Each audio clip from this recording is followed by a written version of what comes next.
Good news today, नई उम्मीद जगाने वाला हिंदी न्यूज चैनल।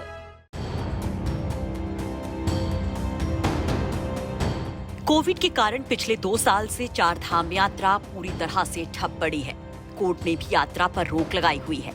पर्यटन और चार धाम यात्रा से जुड़े सभी व्यवसाय बंद पड़े हैं। ऐसे में कारोबारियों की पूरी तरह से कमर टूट चुकी है।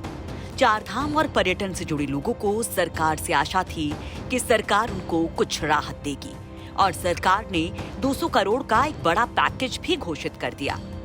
पर असल में व्यापारियों को इन 200 करोड़ में सिर्फ 2000 प्रति व्यापारी के हिसाब से 5 महीने तक ही दिए जाएंगे, वो भी सिर्फ उन व्यापारियों को जिनका रजिस्ट्रेशन पर्यटन विभाग के अंदर किया गया है, जिससे तमाम छोटे व्यापारियों को जो इस सूची में नहीं आते हैं फायदा नहीं मिल पाएगा। अब जिनको 2000 की राशि मिल रही है, उन लोगों ने भी इस राशि पर सवाल उठाने शुरू कर दिए हैं। पूर्ण रूप से प्रभावित है और जो अभी सरकार 2000 देने की बात कर रही है, तो हम जो है 2 साल से पिछले 2 सालों से बिजली का बिल है या पानी का बिल है वो बराबर देते आ रहे हैं। जैसे 2000 से तो खैर ये कुछ नहीं हो पाएगा, ये 2000 का तो है, तो बिजली या पानी बिल इनको माफ़ किया जाए सरकार द्वारा, और ये 2000 से तो मुश्किल है, 2000 का तो बेकार है, इससे कुछ नहीं हो पाएगा। मैं ये बोलना चाहूँगा, जो ये सरकार ने पूर्ण रूप से चार धाम पे प्रतिबंध लगाया है, मेरा ये कहना है सरकार से, क्या हमारे चार धाम में ही कोरोना बैठा है? आप देख रहे होंगे पूरे शहरों में कोई ना कोई एक्टिविटी हो ही रही है। मॉल खुल गए हैं और होटल खुल गए हैं, रेस्टोरेंट खुल गए हैं, बड़ी तादाद में लोग आ रहे हैं। तो जिस तरीके से सरकार हम होटलियरों को 2000 रुपये राहत के नाम पे खाना पूर्ति कर रही है, मुझे लगता नहीं इससे कुछ भला होने वाला है किसी का, क्योंकि आप देख रहे होंगे 1000 रुपये का तो सिलेंडर ही कर दिया है सरकार ने, घर घर सिलेंडर पहुँचा दिया है, लेकिन उसके दाम इतने ज़्यादा कर लिए कि खाने के लाले सामने आ रहे हैं। विपक्ष इस राशि को ऊंट के मुंह में जीरा बता रहा है तो केंद्र और राज्य सरकार पर हमले कर रहा है। देखिए, ये जो रकम सरकार ने घोषणा की है जिसकी, ये एक ऊंट के मुंह में जीरे जैसी बात है, क्योंकि 2 सालों से जिन लोगों के व्यवसाय बंद हैं उनके लिए 2000 रुपये में वो क्या करेंगे, ये एक सोचने की बात हो जाएगी और असमंजस की स्थिति है।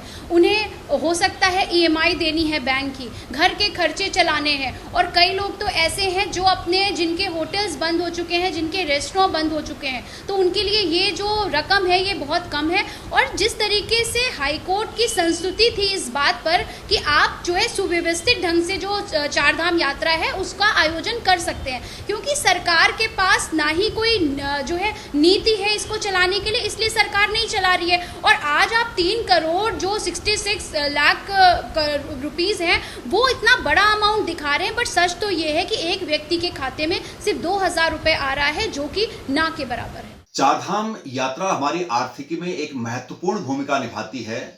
इससे जुड़े सभी लोग हमारे आर्थिक मोर्चे के प्रहरी हैं, लेकिन लगातार पिछले 2 सालों से चारधाम यात्रा नहीं होने की वजह से ये आर्थिक मोर्चे के प्रहरी अपने व्यवसाय से पलायन करने को मजबूर हैं। सरकार से लगातार मांग करने के बावजूद भी सरकार ने मात्र 2000 रुपये की राहत राशि देने की घोषणा की, जो बिल्कुल भी न्याय संगत नहीं है। और सरकार देखे कि जो राहत दी जा रही है, क्या उससे वो लोग राहत महसूस कर रहे हैं या उनके लिए ये सिर्फ ऊंट के मुंह में जीरा साबित हो रहा है। वहीं बीजेपी नेता भी ये मानते हैं कि इतनी राहत राशि काफी नहीं है, लेकिन फिर भी इन मुश्किल हालात में इससे बड़ी कोशिश जरूर बताते हैं।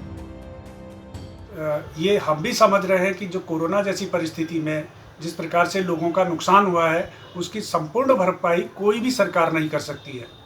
इसलिए सरकार ने एक अंतरिम राहत के रूप में ये राहत राशि घोषित की है, और मुझे लगता है कि यह प्रदेश सरकार की संवेदनशीलता का परिचायक है कि उसने अपने स्तर से अपनी क्षमताओं से बाहर जा करके अपने नागरिकों को राहत देने के लिए हर संभव कोशिश की है।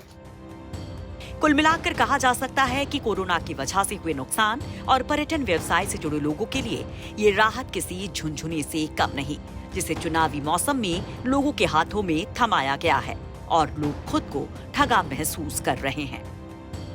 कोविड काल के दौरान जहां लोगों की जान गई, तो वहीं दूसरी ओर एक नई मुसीबत लोगों के सामने आकर खड़ी हुई, और वो थी आजीविका और घर का गुजारा कैसे होगा।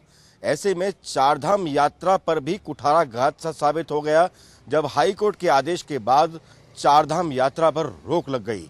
हाईकोर्ट का साफ तौर पर कहना था कि ये यात्रा सिर्फ इसलिए रद्द की जा रही है क्योंकि सरकार ने अभी तक कोई भी साक्ष्य पेश नहीं किए हैं जिससे ये साबित हो सके कि कोविड के नियमों का पालन पूर्ण रूप से हो पा रहा है या नहीं हो पा रहा है।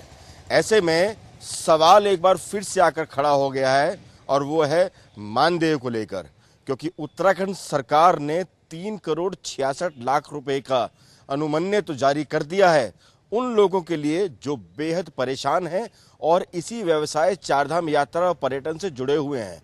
लेकिन जरा गौर करके देखिए, क्या 2,000 रुपए में किसी का घर चल सकता है आज के ज़माने में, जहां सिलेंडर की कीमत लगभग 1,000 रुपए है, पेट्रोल डीजल की कीमत आसमान छू रही है, घर का खर्च चलाना बेहद मुश्किल है, बच्चों के स्कूल की फीस जमा करना बेहद मुश्किल है। ऐसे में 2,000 रुपए की जो रकम है, क्या वो घर चला पाएगी? लगता तो नहीं, लेकिन भाजपा की सरकार ने यही फैसला किया है। आने वाले 5 महीनों तक व्यक्तियों को 2-2 हज़ार रुपए की रकम उत्तराखंड सरकार की तरफ से दी जाएगी जिनका व्यवसाय पर्यटन और तीर्थाटन से जुड़ा हुआ है। कैमरामैन प्रवेश राणा के साथ दिलीप सिंह राठौड़, देहरादून।